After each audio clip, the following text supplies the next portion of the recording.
औज़ुबिल्लाहिमिनश्शैतानिर्रजीम बिस्मिल्लाहिर्रहमानिर्रहीम। Students, last lecture में हमने ये पहचाना कि कोई इक्वेशन कैसे जो है ना वो उसको हम देखते हैं कि वो सेपरेबल है या नहीं है। तो उस सिलसिले में अगर हम बताया था कि अगर हम डी वाई और डी एक्स के साथ जो वाई और एक्स के वेरिएबल्स हैं उसको सेपरेट कर सकें तो उसको हम कहते हैं वो सेपरेबल है। तो आज हम जो चीज़ डिस्कस कर रहे हैं वो ये है कि general solution of separable differential equation, कि इसका जनरल सॉल्यूशन क्या होता है। जिसमें इनिशियल वैल्यू नहीं दी होती उसमें जनरल सॉल्यूशन इसका फाइंड किया जाता है। तो देखिए क्वेश्चन नंबर 1 है D Y by D X equal to X Y minus 4x। तो सबसे पहले हमने क्या करना है, डी वाई के साथ y को और डी एक्स के साथ x को शिफ्ट करने की हमने देखना है कि वो अलग अलग सेपरेट हो सकते हैं कि नहीं है। तो पहले हमने इसको सेपरेबल में कन्वर्ट करना है। तो यहाँ से x कॉमन लिया, ये ठीक है। उसके बाद ये y माइनस 4 इधर डी वाई के साथ चला गया और ये x राइट पे ही रहा तो माइनस एक्स डी एक्स। अब इसके बाद जो है चाहे तो इसको राइट पे ले जाएं चाहे तो इधर ही रहने दें, कोई से फ़र्क नहीं पड़ता। अब बस इंटीग्रेट कर देना है। जो पहले वाली टर्म है जो डी वाई वाला है उसको विद रिस्पेक्ट टू वाई और जो डी एक्स वाला है उसको विद रिस्पेक्ट टू एक्स। तो इज इक्वल टू ज़ीरो है तो इंटीग्रल ऑफ ज़ीरो जो है वो कांस्टेंट होता है, क्योंकि कांस्टेंट का जो डेरिवेटिव है वो ज़ीरो होता है, इसलिए ज़ीरो का जो इंटीग्रल होगा वो कोई कांस्टेंट है c1। ठीक, इधर बाद में भी लिख सकते हैं, कोई फ़र्क नहीं पड़ता, जो इंटीग्रेट करें एक साथ कांस्टेंट लिख देते होते हैं।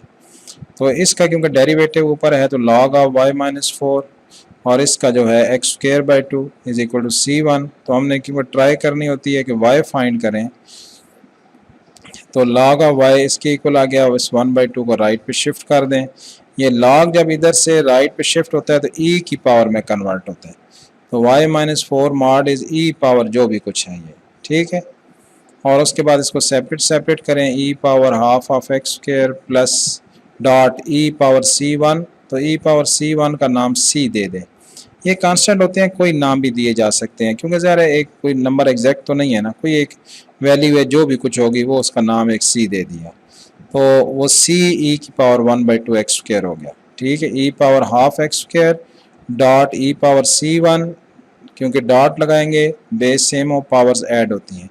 e पावर c1 का नाम एक और वेरिएबल दे दें c, तो ये आ गया आपके पास, ठीक। तो ये आपके पास इसका जनरल सोल्यूशन जो है वो आ गया है।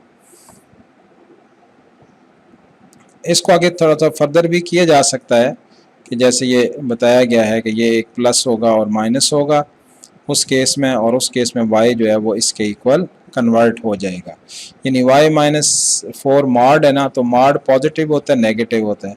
तो ये पॉजिटिव कब होगा, जब y की वैल्यू 4 से ग्रेटर होगी, ठीक। और जब नेगेटिव उस वक्त होगा जब y की वैल्यू लेस देन 4 होगी।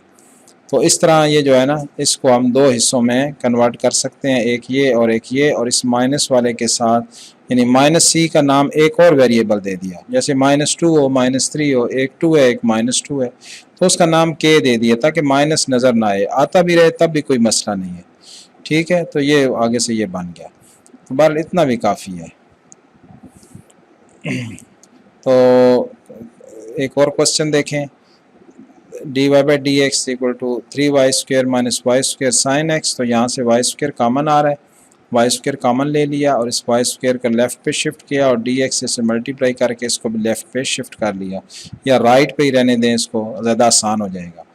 इंटीग्रेटिंग बोथ साइड अब कर देते हैं हम, ये इंटीग्रेट कर दिया है तो राइट हैंड साइड का नाम c1 लिख दिया है। राइट हैंड साइड क्योंकि इंटीग्रल ऑफ ज़ीरो है, वो इंटीग्रल ऑफ ज़ीरो बताया आपको, कोई कांस्टेंट लिख दें, इसमें c लिख दें, c1 लिख दें।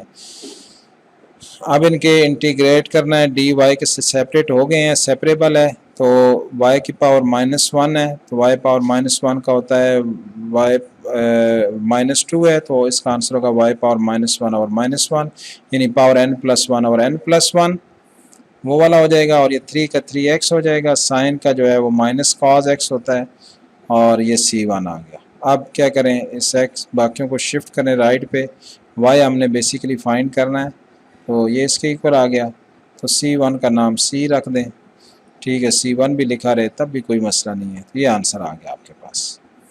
क्वेश्चन नंबर 3 देखें, dy by D X equal to this, इन दोनों में x कामन है तो x का कामन निकालें, और इन दोनों में -2 कामन है तो इसके ये फैक्टर्स बन गए दो। ठीक है, एक y वाला एक x वाला, तो y वालों के इसको इसके साथ शिफ्ट कर दें, इसको इधर डिनोमिनेटर में, और dx को राइट पे और लेफ्ट पे इनको सबको ले आएँ, इंटीग्रेट करें इक्वल टू C1, ये log ऑफ दिस, ये x² और -2x। ठीक है, log के अलावा बाकी सारा राइट पे शिफ्ट कर दें, और log को ख़त्म करेंगे तो e की पावर में ये सारा लिख देंगे, और e पावर दिस और e पावर C1 का नाम c। अब ये आ गया, तो अब ये आंसर तो आ गया आपके पास। अगर चाहें तो इसको मज़ीद भी आगे लिख सकते हैं इस फॉर्म में, जैसे ऊपर बताया आपको कि जब ग्रेटर दैन 3 होगा तो ये पॉजिटिव होगा, जब लेस दैन 3 होगा तो ये नेगेटिव होगा, और इस नेगेटिव का एक नया नेम आप दे सकते हैं, देना चाहें तो, नहीं तो इतना ही काफ़ी है। एक और क्वेश्चन देखें, ये क्वेश्चन है इज इक्वल टू 10y, तो अब क्या करेंगे, इसको 10y को लेफ़्ट पे ले आएँ और dx को राइट पे मल्टीप्लाई करके लेफ़्ट पे ले आएँ, ना भी लाएँ तो राइट पे dx लिखा रहने दें, इंटीग्रेट करें इसको इक्वल टू C1, तो 10 होता है cos आवर साइन, साइन का डेरिवेटिव cos, डिनोमिनेटर का डेरिवेटिव न्यूमिनेटर में हो तो उसका लिए log ऑफ डिनोमिनेटर आंसर होता है f' और f of x, log of f of x, और ये -x इसका, और इज इक्वल टू C1। तो यहाँ से log के अलावा बाकी सबको राइट पे शिफ्ट करें, log को ख़त्म करके e की पावर, और इसी तरह e power C1 is equal to c, और sin y, अब sin y यही आंसर काफ़ी है, और फर्दर करना है तो sin y जो होता है वो 0 से 1 के बिटवीन पॉजिटिव होता है, और -1 से 0 तक ये जो है ना वो sin y की वैल्यू नेगेटिव होती है।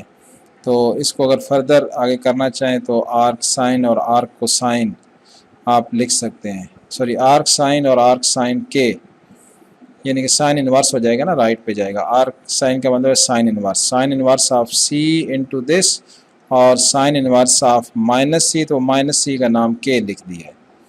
तो इतना भी काफ़ी है क्वेश्चन आंसर। उसके बाद ये देखिए dy बाई डी बिल्कुल सिंपल सा है, इसको आप बस इधर से देख ही लें, बिल्कुल इजी है, कोई इसमें मुश्किल नहीं है। तो एक और बात ये जहन में रख लें कि ये जो होते हैं, जब log सारा आ रहा हो तो इसका भी नाम log ऑफ c ही रख लें, ठीक है, कोई फ़र्क नहीं पड़ता, नहीं भी रखें तो भी कोई बात नहीं है। यहाँ से देखें ये log y minus log x is equal to C1, ठीक। तो अब क्या किया है, इसको इसने थोड़ा सा मुश्किल मेथड से हुआ है, आप इधर ये लिख लें इसको log of y over x, ठीक, log of y over x, log की प्रॉपर्टी अप्लाई की है, log of y over x। तो log को राइट पे ले जाएं, e पावर C1 उसका नाम c, तो y over x mod is equal to c आ गया, और y is equal to c x mod आ गया, ठीक है। तो बाकी आगे इसके बाद अगर सॉल्व करना है ठीक है, नहीं तो यही बस काफ़ी है।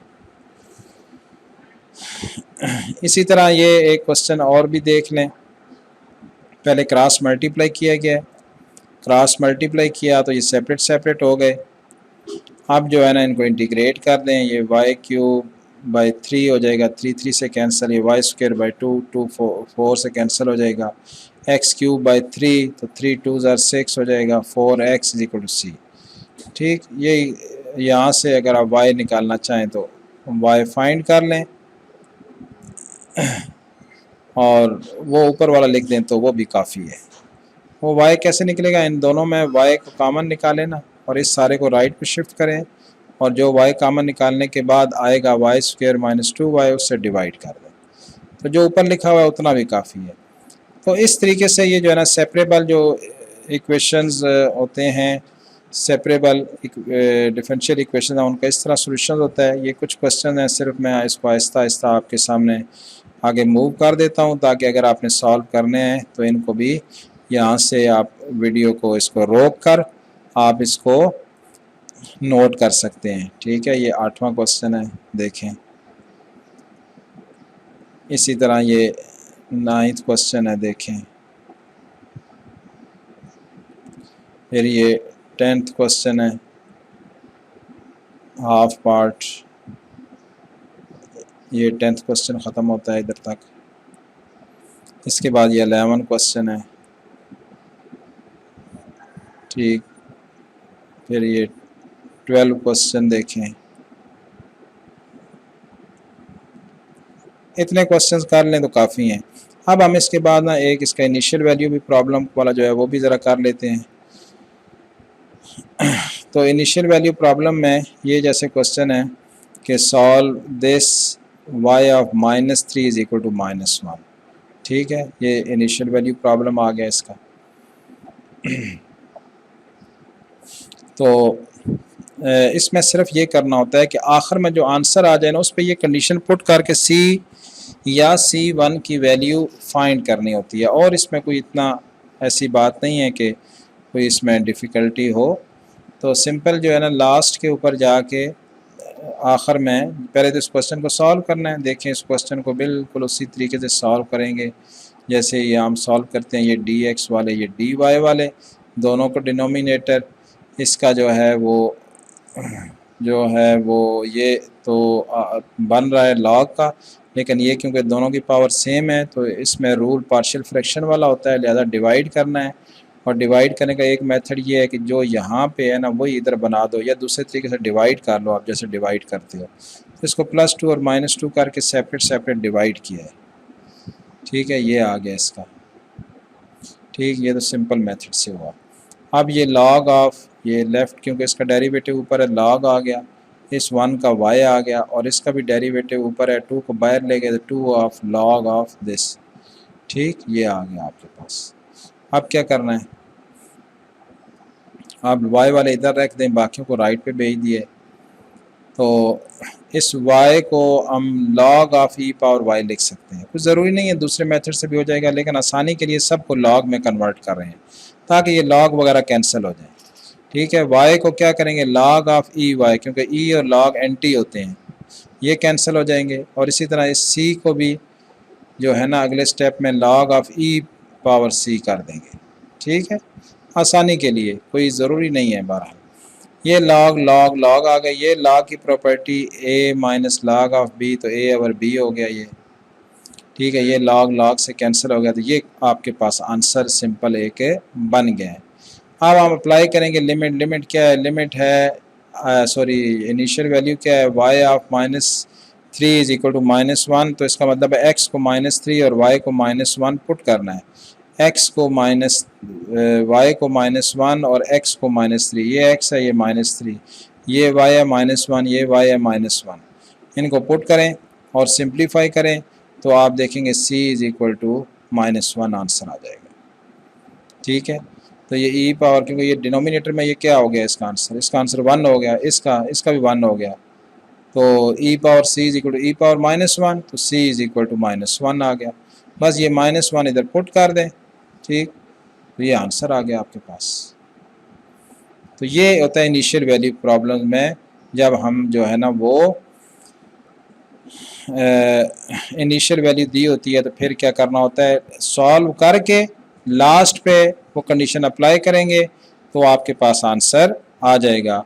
तो ये सेपरेबल इक्वेशंस का जनरल सॉल्यूशन और पर्टिकुलर सॉल्यूशन दोनों जो है ना वो आपके पास आ गए हैं, ठीक है। अब आप तैयारी करें इसको, इंशाल्लाह इसके बाद हम एग्जैक्ट डिफरेंशियल इक्वेशन जो है उसको आइडेंटिफाई करना और उसको सॉल्व करना वो करेंगे।